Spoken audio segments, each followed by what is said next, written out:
first of all, when you're a woman, people automatically assume you're not funny. So that's just the regular stuff. Or when you're a woman, they usually it's a male host. And so they'll be like, ladies, you ready for the next comic? Come to stage. Ladies, ladies, ladies, we got a female for you. Welcome to the Style and Vibes podcast with me, Michaela. I'll be giving you the inside scoop on music, fashion, culture, and more from Caribbean celebrities and tastemakers across the globe, pushing our culture with authenticity and, of course, style and vibes. Hello, everyone, and welcome to another edition of the Style and Vibes podcast with yours truly, Michaela. If you are new to the family, welcome to the family. If you are returning, welcome back, family. Today we have, I always say that we have a special guest because all of my guests are special to me. But this one is especially special because she and I went to CUNY Baruch College, so we're Bearcat alums. I guess you can say. So I have seen her grow on her journey over the last I'm not gonna tell you how much years, because we're not age yourself. But it's been just beautiful just watching her from back then. I knew she was gonna be someone amazing, and she was then, and she's just amazing now. Welcome, Kerry Coddett. I would read your resume, but I think we're going to get through your entire resume in this interview. So I don't want to spiel it off and then don't have met the people them listen. But you've done a lot of amazing work. And, you know, when you and I went to college, you weren't in the comedy space. So let's go back there. Tell me about how you got into comedy. Because me knew you as a big dancer, you know. Yes. How did I end up? I don't even know. I've always been a storyteller. I've always been writing, performing my whole life. And so when I met you in Baruch, I was a big dancer. And I started my fashion company senior year of Baruch. So right after graduation, I was a fashion designer. And then the recession came and that popped down. And I think that I pivoted to like rap. I was always rapping or doing something. And I remember, I want to say like 2007 or 2008, I made like a rap parody video. And the parody, I like recorded it, we shot it, we filmed this big music video, and it was so much fun. And it went viral, which viral back then was like World Star Hip Hop and thisis50.com. Were like and YouTube might have just become a thing. And I remember all the people were writing all these comments because my parody was dissing Jay-Z. And all these comments were like, bitch, you from Brooklyn, this is disrespectful, we gonna kill you. And I was like, wow, people are really feeling something. I think I could do this. And so in putting together like a parody rap video, I realized that it was like one big comedy sketch. And so I was like, oh, I think I'm onto something here. Let me go to comedy school. And so I started taking sketch comedy classes. And then after taking sketch comedy classes, I started doing improv and performing improv comedy with a group of people. And then improv led to me doing stand-up. So the last couple of like 15 years have just been dedicated to all the different forms of comedy. So I feel like New Yorkers really coined the term multi-hyphenate before it became a thing, because I remember always networking and it was just like, well, what do you do? And what else? And what else you got going? So it's also like the Caribbeanness in us to have multiple things going on, but you have always been such a creative spirit. Like, tell me what you were like as a young child growing up. Like, what would your parents say about you growing up in terms of like all of your interests? As a kid, I was always literally doing the most. I was always doing everything. I was always writing plays and then performing in it and like doing different characters and accents and making the costuming and doing the wardrobe for the characters that I was playing. And so I was always doing, and then dancing and choreographing the dance pieces in it.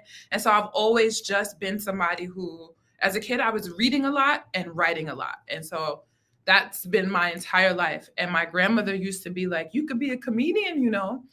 And I remember being like, that's so ridiculous. Like, a fool you take bad girl for? What do you mean? Like, what you mean? Because I thought I was dead serious. And she's like, you're so funny. And so I resisted comedy for a long time until I realized that she was right the whole time. Boy, when you have a grandmother who know what they know, and it just comes into fruition. I'm telling you. So we touched on your Caribbean background, but I didn't give you the opportunity to share your Caribbean ancestry. Tell the people then, please and thanks. Sure. I'm Trini and Guyanese, which the combination of which makes me Jamaican.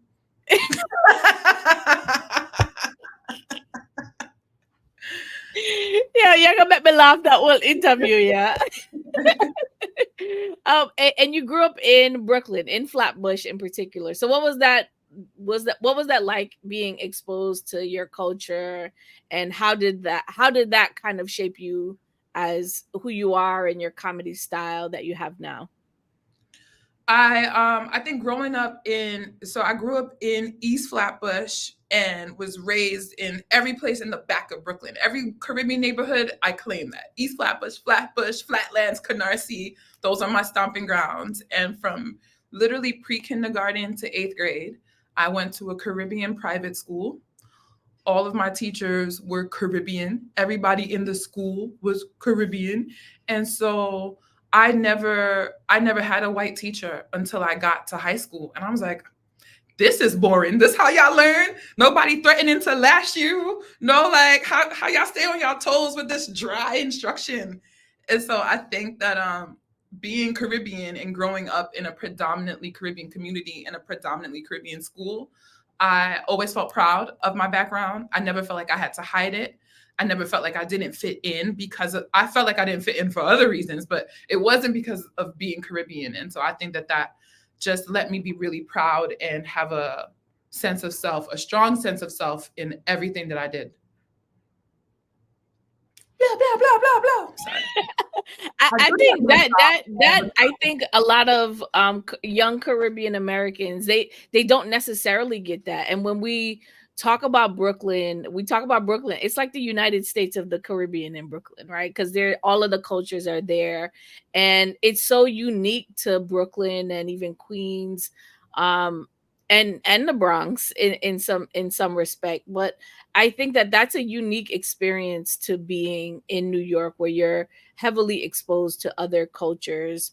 What would you say to the young girl who it doesn't have that same experience? How do you keep that rich sense of culture as you are growing up in this space that isn't necessarily with people that look the same around you?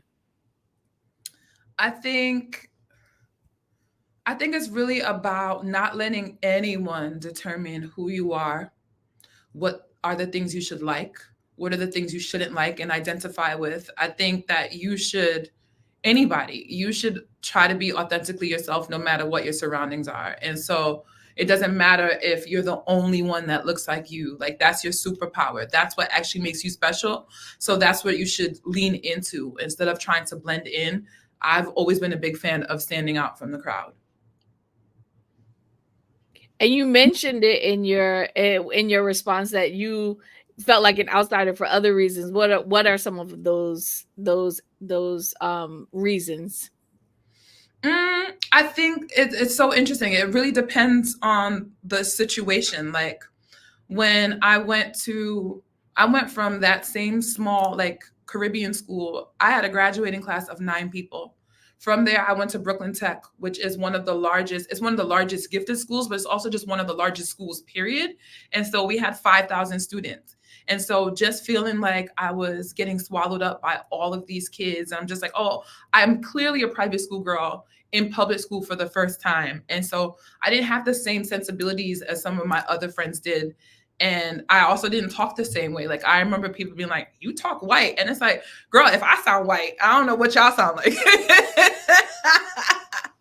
So I think that if anybody like that went to school with me heard me say I didn't fit in, they would probably be like, "That sounds crazy," because knowing me, I was always mixy or in the mix of something. But it was really just my social activities were the things where I, that's where I found my tribe. Like on the dance team, I found other people who like to dance. Joining doing spoken word poetry. I would find people who like to do spoken word also. So I think although I didn't feel like I fit in a conventional sense, once I found the hobbies and things that I liked, I found my tribe. Now you talked about like all of your multiple interests. How did you kind of hone in? Was it truly the parody video that allowed you to kind of hone in on comedy specifically? Yeah, I think I don't know that I made a conscious decision to stop doing all the other things. When I started Mhm. doing comedy, I was like, "Oh, this is a great way for me to do all the things I like to do." So, when I Mhm. first started, I did a web series called The Coddett Project, named after me, and it was basically all the different things that lived in my head. And so I got to play all these different characters. There was one character completely who was a pop star parody. And so all I did was rap and dance, and I would make her clothes, and I would choreograph and put her in that. And then I would do other accents and different characters. And so I always thought that comedy was a vehicle that would allow my other skill sets to still live. I don't know if that answered your question, but it No, sounded like you were asking me when did you choose? And the answer is I ain't never chose. you I didn't. didn't choose. I'm not Your going to choice choose. was to not choose, and I think that that's important too, because sometimes we feel like we have to, and if you find a way to kind of allow them, your interests don't change, like your interest in other things evolve. And so I think you've been able to kind of really bring them together in a really nice way. And we'll get more to into some of the projects that you have, but tell me a little bit more about just doing stand up. Like, how, that's not an easy role to kind of, or it might be because you're a natural. So from the outside looking in, that I think is could be challenging. So what when you first got on the stage, tell me about that experience. Well, this is so funny. When I first started doing stand up, before you do stand up, everyone tells you you're going to bomb your first time, which means you're going to do as poorly as you imagine. They're like, don't worry about it. Everybody bombs. And if you are somebody like me who comes from like a perfectionist background, the thought of not being, I could deal with not being great my first time, but I don't know if I could deal with being really bad. And so in my head, I was always afraid of doing it. I was like, no, I'm good. I'm good. And then my friend, she worked for HSBC corporate, and she was in charge of I think like the Caribbean interest group for the employees in the workplace. And she was like, yo, my company, they're giving me a budget to have some talent for our Caribbean night, and I want you to do stand up. I was like, bitch, I don't do stand up. She was like, well, we're going to pay you $500. I was like, well, then I guess I do stand up. And the night before, she was confirming me, and I hadn't written anything. I had procrastinated so much. And I was like, okay, well, how long does this thing have to be? And she was like, I don't know, maybe 15 minutes. If I knew now what I knew then, if I knew then what I knew now, I would have canceled completely. Like if you ask a comedian, it might take somebody the whole year to get 15 minutes worth of jokes that they really think is tight. And so I was like, 15 minutes, huh? Okay. And I stayed up the whole night and I wrote. And it had to be because it was Caribbean. I was like, I'm just going to make fun of my mother. I'm going to make fun of my mother and everything Caribbean. And I wrote and I wrote and I wrote. And then the next day, I had my mother there, my grandmother, my sister. And I mean, I was powered by Red Bull and the blood of Christ, child, because I got up there and I, first of all, remembered everything. And I did a full hour. I did a full hour worth of comedy, and I destroyed, and I got a standing ovation, and everything I said got a laugh. I went off book. I was just like winging it. And then I went back to stuff I wrote, and I was like, oh my God, that was incredible. Thank you for my $500 check. And everybody said I was supposed to bomb, and I didn't. So I'm done now. Now I can say I've done it. And I didn't do stand up for another year after that because I was so frightened. I was like, oh, that was perfect. That might be beginner's luck. And so that was how I first started, but it was doing Caribbean stuff and putting on a Trini accent and making fun of my mother and ting and ting and ting. And I never, ever told Caribbean jokes after that. To be honest, I did a whole other thing. I pivoted. Really? Okay, so So tell me why? what's going through your mind in that entire year. Like, why didn't you is it because that experience went so well that you were kind of like, let me not do it again? And what made you get back on the stage? Yeah, I think it was I will not do it again. That was perfect. That felt amazing. And I think what brought me back was a combination of things, because I believe like whenever you make a really big pivot in your life, it's never just one moment. It's like a bunch of little things that happen incrementally that really crystallize like, okay, this is the thing that I should be doing. So after that, I think I was doing improv with my comedy group. And I took like anything that I did, especially like coming from a dance background, I approach things like an athlete. So the same way with X Factor, my college dance group, whenever we would perform, we would get in the room and we'd be like, let's watch the tape. Let's see what we could have done better. With improv is a type of thing where somebody in the audience throws out a suggestion and you and your group, you wing it and you make a whole scene but based on nothing. And I would be like, let's watch the tape. And my group was like, what are you talking about? Watch the tape. This is improv. We made this up. There was no room for us to be better. And I was like, I now need to perform solo. I am now a solo act, because with stand-up comedy, you record your set every night. And when you're done, you listen to it. You listen to it for improvement. You go, this is where it could have been better. And so I think that the thing that drove me to do stand-up was the solo aspect, but more importantly, because I had control over my own success in a way that I didn't have in other art forms. So did you ever experience that tough crowd that you were to date? That you were kind of like, you had to turn them, or like you're like, nah, I'm funny. Yes and no. Like everybody bombs. Yeah. Everybody, you will have a show where it's not your best set, but I've been doing stand-up solely for about 11 years now, and I could probably still count the amount. I'm still scared of bombing because I haven't done it enough. I don't bomb. I don't like it. I don't bomb. You're like, I'm trying to avoid that feeling as much as possible. Yeah, you can't really avoid it though. So I Yeah. just prepare as much as I can, and I just trust myself to be able to deliver. I like that approach. If you prepare, then you can kind of deal with whatever comes at you. So there has been a lot of conversations around comedy, particularly with Club Shay Shay. Since ever since Cat Williams been on the scene. What happened? Why you going and do that now, Michaela? Oh, come on now. Why you going to do that, Michaela? Shay Shay is a trip. So, but I think it's interesting because I haven't seen this many comedians in the space talking and doing podcasts as I have since that interview. So tell me about your experience. Like, if you read into what Kat was talking about, is it really that bad? Or is it like just his era or his experiences? Tell me about the comedy scene for you as a Black woman coming up right now. Well, what specifically about the Cat interview? It just felt messy, like messy boots. You know, he's there sharing all of the different truths about different comedians, about their routines, stealing jokes, being locked out of situations. Like, is that something that you have experienced? Like, what has your experience been coming up over the years that you've kind of encountered? A whole range of things. First of all, when you're a woman, people automatically assume you're not funny. So that's just the regular stuff. Or when you're a woman, usually it's a male host. And so they'll be like, ladies, you ready for the next comic coming to stage? Ladies, we got a female for you.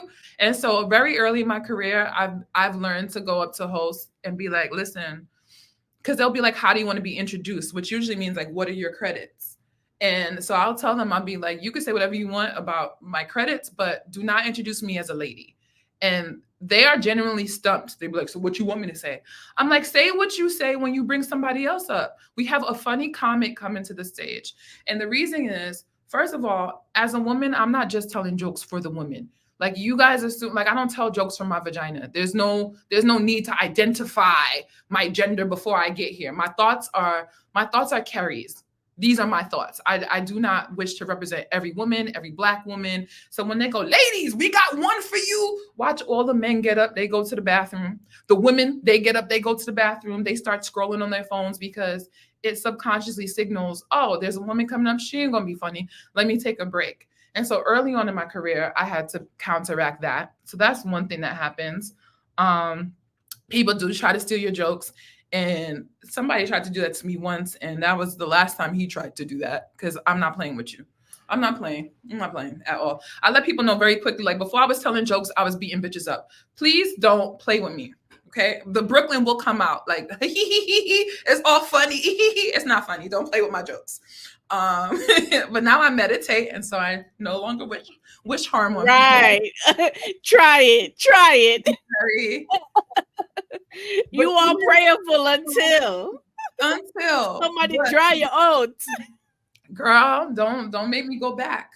But I also learned that you can't do anything about people stealing your jokes except for make your things more personal to you. And so when I tell my personal stories, like, and as you get older in comedy, your jokes do become more personal. Like the joke that he said Cedric Entertainer stole from him, that was a joke that anybody could see and take, because it was just about, you know, what it's like for Black people to be in a car listening to music. Any other person could take that. But if I'm telling a very personal joke about me going to 4 high schools and whatever, that's a unique story to me. So those are some of the experiences and things that I have faced that I can relate to with what Cat Williams was talking about.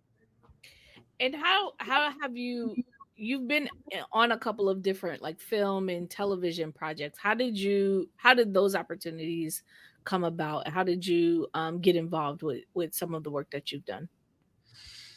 So my very first time on TV, it was the nightly show on Comedy Central with Larry Wilmore. And it was right in 2016? 2016 when they killed some Black person. It was at the beginning of it was right before Black Lives Matter, and it was when the cops were just starting to go crazy. And I used to be very vocal on Facebook. And one of the girls who I actually did improv with, she had a day job working at the nightly show. And she was like, you have a very strong perspective on this. And we're looking for a panelist because somebody dropped out tonight. Do you think you can show up tonight in like an hour? And I was like, say less. And I showed up in whatever I had on. And I was like, put me on TV. And so that began like my first foray on that. I lied. That was not my first time on TV. My first time on TV was actually in high school on MTV, but that was not comedy related. So my first time as a comedian was on the nightly show. And when you're a stand-up comedian, a lot of opportunities open for you just to be talking, especially on these news shows, because people like people who are informed, or as informed as comedians can be. But comics are known for our perspective, and how we look at things might not be the way that everybody approaches it. So that was the contributors to like a lot of my early success. And then once you get an agent, you start auditioning for stuff. And once I started auditioning for TV shows, then I started being booked on TV shows. Now, do you have like any like comedians or actors, actresses that you find inspiring, to like their journeys inspiring to you as an artist? Yeah, sure. I love Issa Rae's journey, just from somebody who has started from her own web series to see where she is today. And I love her as an example because she's contemporary. And it's like, you don't have to look so far back. Like growing up, or even 10 years ago when I first started comedy, my inspiration was Whoopi Goldberg. It was great to see Whoopi Goldberg be a multi-hyphenate and do all the things that she does and carve out a lane for her, where it's like, she is Whoopi. That is it. There is no one greater than Whoopi to me, especially coming up and growing up. But now I'm inspired by everybody. I'm inspired by the people on TikTok. I'm inspired by the Quinta Brunsons, the Donald Glovers. I'm inspired by so much of my contemporaries because I see how much my peers are making of the current landscape. And I love that. And as you were auditioning for roles and and you also have writing credits, particularly on Brooklyn Misdemeanor. Flatbush Misdemeanors. So tell me about that. Like, how did you like? What was that like for you to kind of flex both? So that was cool. Flatbush Misdemeanors. Say the word. Flatbush Misdemeanors. Flatbush Also, Misdemeanor. Sorry, no, yes. no, no. It's Correct. okay. It's One me time. too. We both stumbling. It's Friday. Flatbush Misdemeanor started out as a web series, and the two leads of the show, they're also stand-up comedians. And so in the web series, they just had a bunch of other stand-up comedians in it. And so I already played Kevin's love interest in the web series version of it. And when it got picked up for TV, it was right after the pandemic, and I used the pandemic to write my TV sample. You have to be able to show that you know how to write an episode of television. And I was pitching my own TV show at the time, and so I wrote my sample or my pilot. And when they were looking for writers for Flatbush Misdemeanors, they reached out to me and was like, "Oh, do you know how to write TV?" And I was like, "Actually, thank God the pandemic happened, because I had all this time to polish this writing sample." So then I booked the writing job. And then when I was in the writer's room, it came up that Kevin would be looking for a love interest, and we were writing for her. And in the room, it happens. It happens in the room I'm in now. I'm at work. I work for an Apple TV show, and I'm in the room, and they created a character for me to play. So it just happens and the same thing happened to Natasha Rothwell. She's a writer, but she was so good in the writer's room that they gave her a role on Insecure as Kelly. So sometimes you happen to be so grateful and so fortunate, and all the stars have to be aligned where you're able to do both, right? In the show, and then the people in the show like, damn, you're really good. Let's put you on camera in this role. I love it. I think it's educational for me because I'm like just wanting to know more about what that process is like, and I think just sharing your journey is interesting to just hear all of the different touch points, because what it really feels like is you're good at being prepared, right? So you're always prepared for the opportunity, continuously writing, continuously practicing, and when the right opportunity shows up and presents itself, you're there to step in and kind of do your best work. And I love that. That is extremely inspiring. So I don't know if anybody's ever told you that, but that's what I think. Oh, well, thank you. I think so much of that is that we tend to be very results oriented in most things, but also particularly in my industry. Like, people will create shows, and in the creation of those shows, they're like, this gonna be the one that wins the Emmy. We're gonna win an Oscar. And so what happens if that doesn't happen for you? Then is everything that you did all for naught? Like, is there no value to be had in the journey? And so what you call preparation, I love that, but I just call being in love with the process and the journey, and not really being fixated on where I think I'm going to end up, because I don't know what the opportunities are for me. You might think you want an Emmy and you don't get it, but it opens up some other thing that opens up some other thing that opens up some other thing. So just fall in love with the work, and everything else will take care of itself. Now, how I do told you you see, that was very zen. listen? Your meditation is on 10. Like, I feel it. I feel the energy. So how did the writers strike impact you? I'm sure it did. But when it happened, what were your initial thoughts, and how has it impacted you since getting back to work? Great question. So when the writer's strike happened, I was at the top of my game. I had just came back from 3 months in LA, where I was a part of a Writers Guild showrunners program, which is like highly competitive for the future showrunners of America. And was just selling a TV show to Showtime, and I was up for two different writing jobs. And I was like, oh yeah, I'm cooking with grease. This is great. And then the writer's strike happened, and everybody was like, what do we do now? And I was like, oh, I'm going to create. This is the thing that the universe keeps telling me to do. And I truly think that that is the only way, is to control what you can't control. If you sit down and wait for these people to give you a job and wait for the industry to come back, then you're letting opportunities pass you by. And you're also powerless. And I don't know how, like, for me, it was not a constructive, helpful place to be. And so during the strike, I used it to create opportunities. I wrote more. So I started writing my one woman show that I've been thinking about doing for such a long time. I went back to doing more stand up. Um, I just started creating shit. I just started creating. So I think that that was the thing with the strike, is just like being ready for when the world does open up. And thankfully, right after the strike came back, I got a writing room job, the one that I'm in now. And so literally once they announced the strike was over, I got a call like, great, we're up again. Are you still free? And I was like, hell yeah, I am. So tell me about the project that you're on now, the show that you're on now. So I write for a drama on Apple TV. It's a new show, so it has not been announced yet. And the characters are the two of the main characters are Caribbean descent. And I've become the girl that if people want to tell and it's a New York story, if people want to tell a story in New York, and if they want to tell any story that has any Caribbean people, you need me to be on it.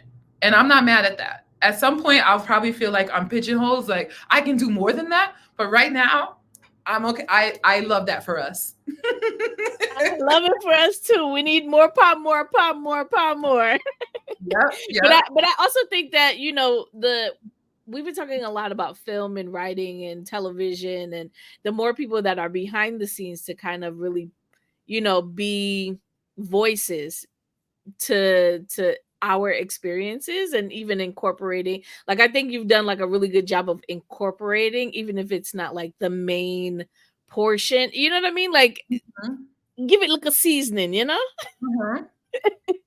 So I think that that's cool. I'm excited. I can't wait. You got to share when you can what that is, so I can tune in for sure. I have my Apple subscription, so I'm good. Yeah. But let's switch gears a little bit, because you are also the founder of Kwanzaa Crawl.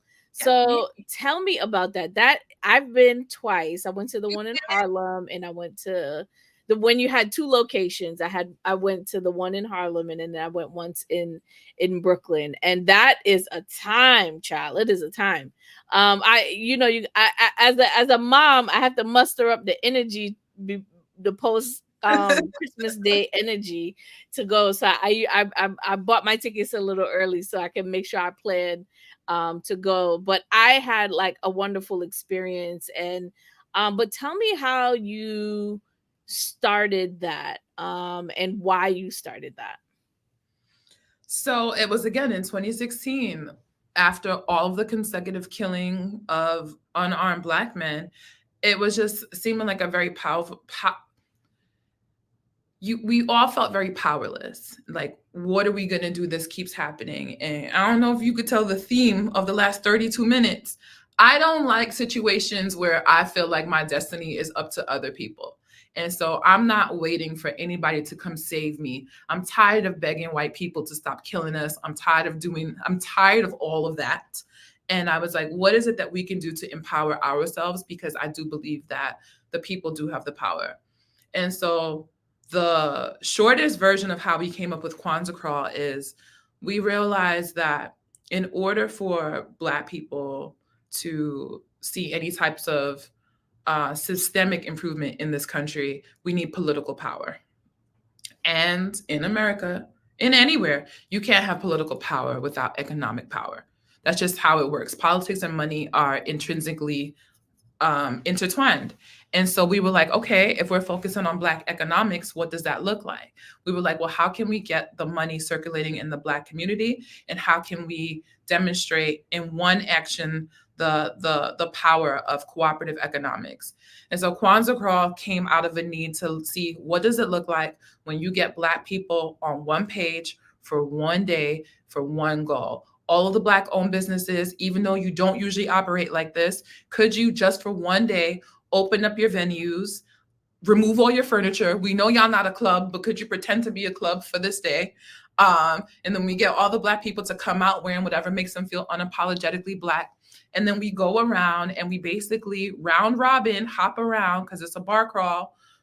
We take 5,000 people and we divide them into different groups of like 100 people, and we rotate them throughout all of these Black owned bars for like 7 hours, which is insane. And the whole goal is at the end of the day, can we track how much money this one day event brought in? And so the last time we did it, we brought in over $500,000 in one day for Black owned businesses. So we just want to track the power of the Black dollar. That's amazing. And I think tracking it is important because that's where the strength is in the numbers. Mhm. So how was it did you have to convince a lot of these bars and restaurants to kind of get involved? I would imagine like the first time it was probably like, okay, yeah, maybe. But now that they've seen the results and you have a few years behind you, I'm sure it's easier now. But what was it like in that initial event that you started? What was that process like for you? The first year we started, I used to be the door girl at Voodoo, which was my favorite Black owned bar in Bed-Stuy. And I had a really great relationship with them because I worked with them and for them, and they were the best. And so I went to the people who I thought would say yes first. So I went and I asked my old boss, I was like, if I was to say, I was like, what day are you the slowest? And that's how also it came to be the day after Christmas, because any other day, if you did it on a weekend, you know, even the restaurants that aren't doing well on the weekend, that's their busiest day. So you don't want to come in and replace their busiest day if you're trying to help them. And the goal in helping them is to do it on a slow day. So I was just like, what's a slow day? He was like, the day after Christmas, and it fell on a Monday that year. And so I just put feelers out. And a lot of Black businesses are closed on Mondays. So I was like, how about y'all don't close on this Monday? What happens if you open up and we get a couple hundred people in here? And once you get one respected venue on board, like you tell Sugarcane that Voodoo did it, Sugarcane's like, Voodoo's in? All right, we in. Then you go and you tell 333 that Sugarcane's in, and they're like, Sugarcane's doing it. Okay. And so that's been the premise for the whole thing for the last 7 years. And it's grown for over the last 7 years. Where do you think it's going to go? It's getting bigger and bigger. So what are your hopes in terms of the next few years for Kwanzaa Curl? That's an interesting question because my sister and I do it, and we're always trying to talk about like what does success look like for us. And I think on the outside, success to everyone is bigger. You had 30 venues, do it 50. You have 5,000 people, do 10,000 people. However, for us, we want to find the right balance between helping the right amount of businesses and also keeping the integrity of the event. And so honestly, I would be fine if we just did what we did every year. Like for me, it doesn't have, when I first started, we was like every city, every country, everywhere in the world. Now I'm cool if it's just, we do this right here. And it's just a nice thing. And even if the demand is great, if it feels like a thing that is not going to be fun once it expands, like 10,000 people, if it's getting out of control, we're absolutely not interested in that. So that's my goal. My goal is to maintain the integrity of the event, making sure that it stays about Kwanzaa and Black people first. And the bigger it gets, the more diluted the spirit of it gets. So we're keeping a fine eye on exactly how our vision for this event is being maintained as we grow. I love that because even in me asking the question about growth, I never really kind of considered or thought about like what that experience would be like as you get bigger, because you don't have as much control there. You know what I mean? Like I totally get like wanting to keep it the same vibe and the same energy that you bring, and just bring that same love every year consistently over time without the need to focus on growth. I think I'm like, yeah, I've never really even thought about that or considered that, because with growth comes even more responsibility, and it might not be the vision that you have. So I think that's really poignant for me. So I take that with great feedback in even just asking the questions. But I know you kind of alluded to like what you're working on now, but you seem like you got a few things up your sleeve. So tell me, like, what else can we truly expect from you in the future that you can share? I know you have comedy still going, so tell me more about what you got coming up. Sure. So the TV show that I got an offer from Showtime to buy before the strike fell through. And I was like, am I going to it's a show that is set in Canarsie. It is so personal. It's literally about my life. It's an homage to my late grandmother. And so the story is about a Caribbean family and a girl who her grandmother leaves her an inheritance and she ends up having to move back home. She used to live in a fancy luxury apartment in Bed-Stuy, but the rent is rising and things are happening. And so when her grandmother passes away, she moves back home.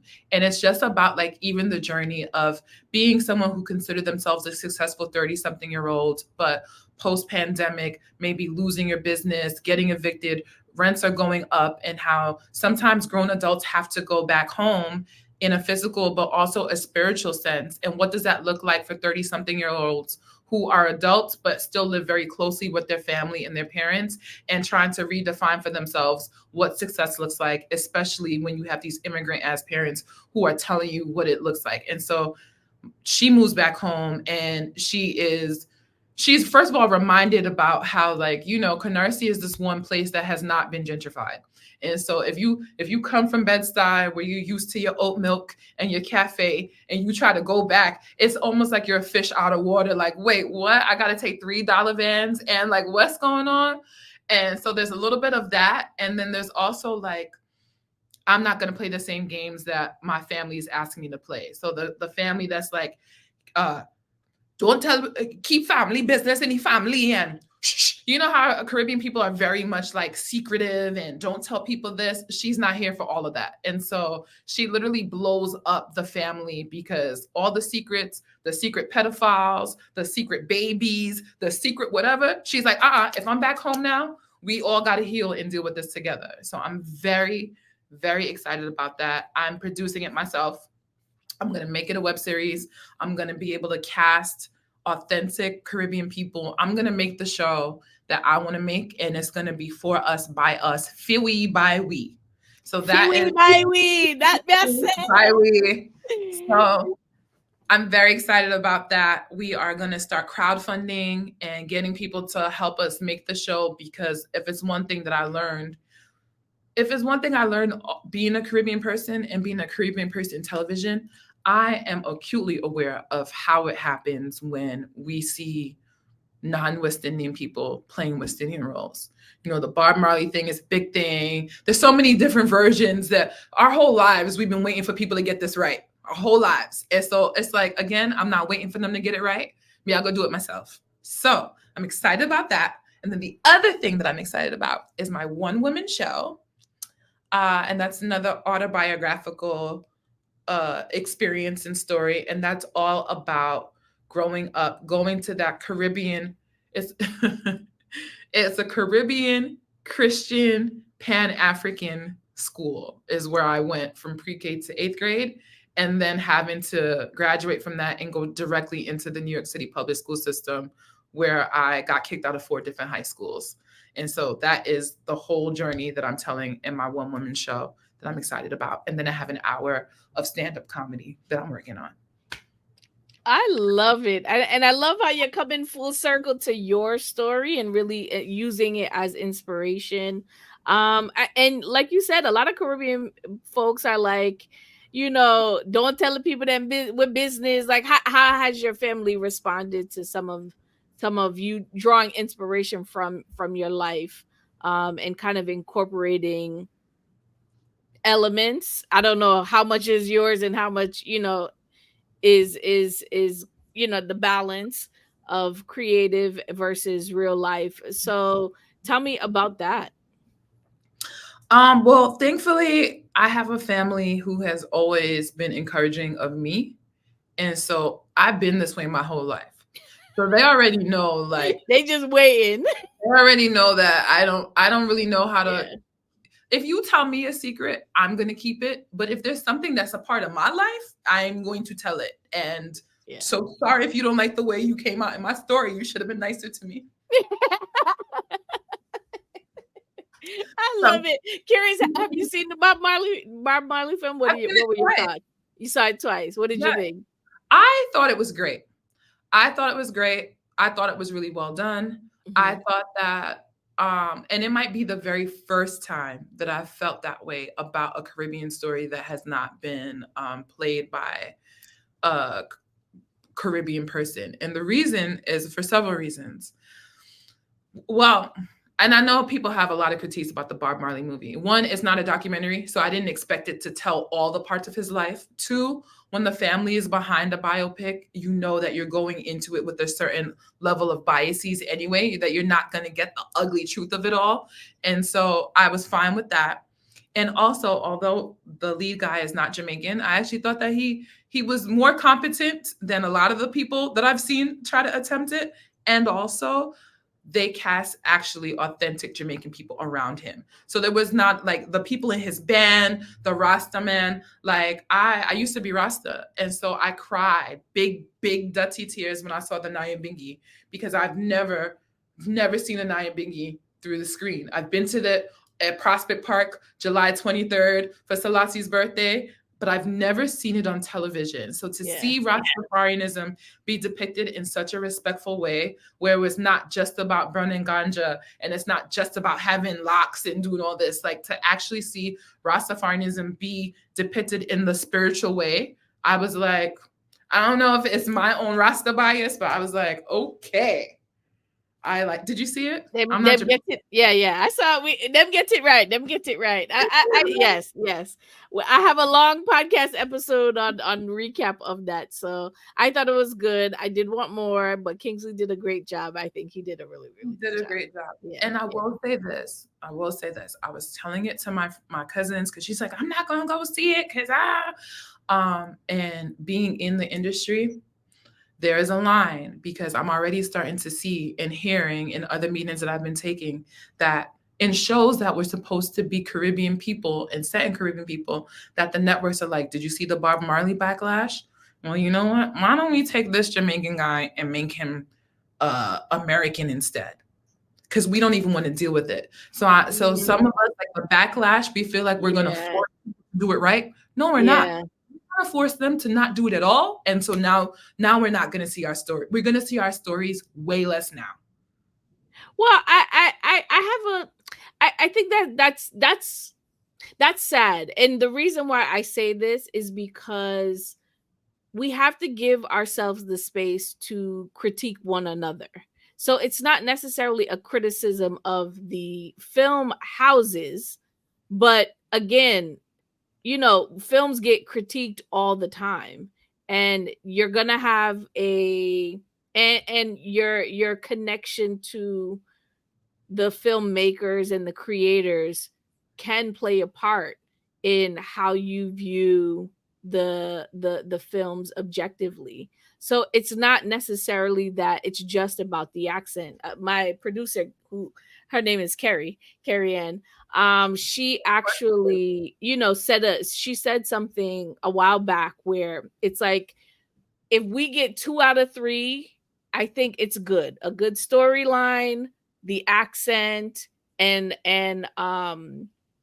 there was one more. Shoot, man, I mash up Carrie analogy, and I'm like, you're right. It's either you're gonna get the accent and the storyline, or you're gonna get the connection to the actual film or the actors. Like you might not get all of what you want, and we should be allowed to not have it be perfect but still be supported, right?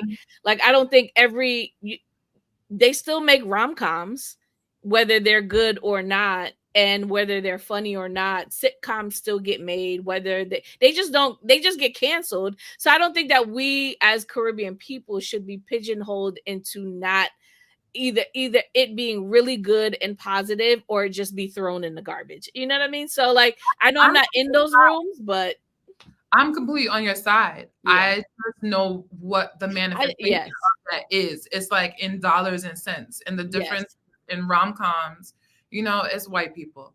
And so when we are such a small subset of the population and we don't show up to support certain things, it's like Well, if y'all don't like it, we was doing this for you. And if we don't like it, then, and so that is just, and I'm not advocating. Matter of fact, I am advocating. I'm making my shit myself. Yes. And I don't need this person, whatever. Like, I'm going to make it because we need it. Yes, I agree. Well, thank you so much. I totally appreciate this conversation. I really love everything that you're doing. I'm gonna get out to a comedy show, but me see how funny it is on a regular basis. So I know that that's gonna be good. But tell the people then where they can find you and how they can keep in touch with you. Sure, you can find me at Overfab. So that's over, not under. Fab. We didn't even get to the Overfab name. All right, my come back. You have to come back. You should change it to your name, and I'm like, but I'm Overfab. All right, go on. Everywhere in the world, overfab.com. All right. Thank you so much, Kerry. I totally appreciate you being on the podcast and really just connecting with me.